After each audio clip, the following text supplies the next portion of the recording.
First of all, just thank you to President Trump and this commission for your commitment to ensuring the next generation is free to live their faith. I am absolutely humbled to be here today.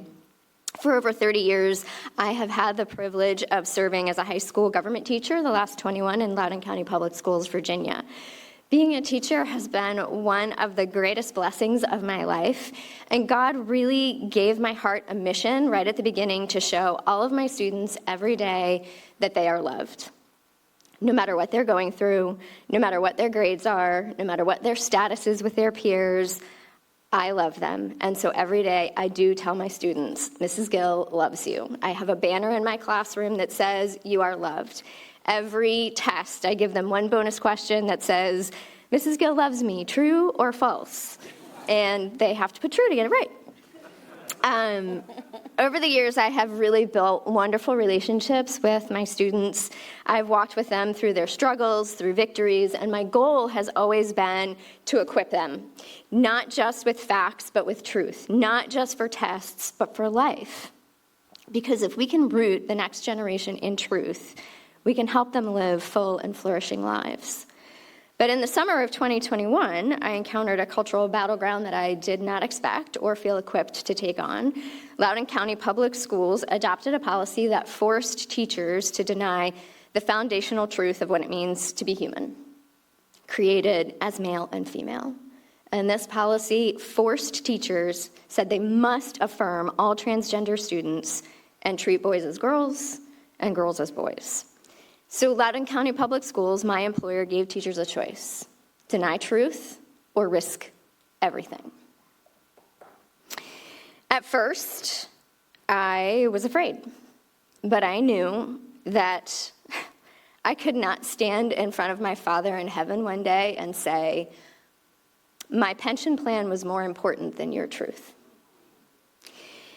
And I also knew that if I say that I love my students, the only right choice would be to stand in love and truth for them. So in the words of Pastor Billy Graham, courage is contagious. When a brave man takes a stand, the spines of others are stiffened. So with the help of Alliance Defending Freedom, I took a stand. I filed a lawsuit against Loudoun County Public Schools for their unlawful policy. And the journey was hard, but God really met me time and again. One story that I'll never forget, the year that I filed the lawsuit, I got an email from a young lady who was going to be in my class. And she said she didn't like seeing me on TV. She didn't like the things that I stood for. She said I was ignorant, our culture was toxic, and I was part of that toxicity. But I knew that no matter what this young lady thought of me, the Lord's mission for me was to love her. To be salt and light means pressing our love into hard places. And so I put her desk right in front of mine, and I made a deliberate effort all year to build a relationship with her. And what started off as awkward and really uncomfortable, over the year grew to be a really beautiful relationship. And as school wrapped up in May that year during Teacher Appreciation Week, I didn't get any notes or any thanks that year like I had in past years, no gifts, until the last day of Teacher Appreciation Week, where I got one card from her. And it said, Mrs. Gill, you are a really great teacher, and I'm glad that I was in your class this year. And the following year, she elected to take another one of my classes, and she asked me to write her recommendation letter. God used that opportunity to help me press love into hard places and really illustrated the power of building relationships on love and truth. Thankfully, this past July, after a very long legal journey, my lawsuit resulted in victory for all teachers to freely speak truth and love when Loudoun County finally agreed not to require teachers to use pronouns inconsistent with the student's sex. So to my fellow public school teachers around the nation who find themselves discouraged, I would say don't ever doubt your calling to equip the next generation with truth and love.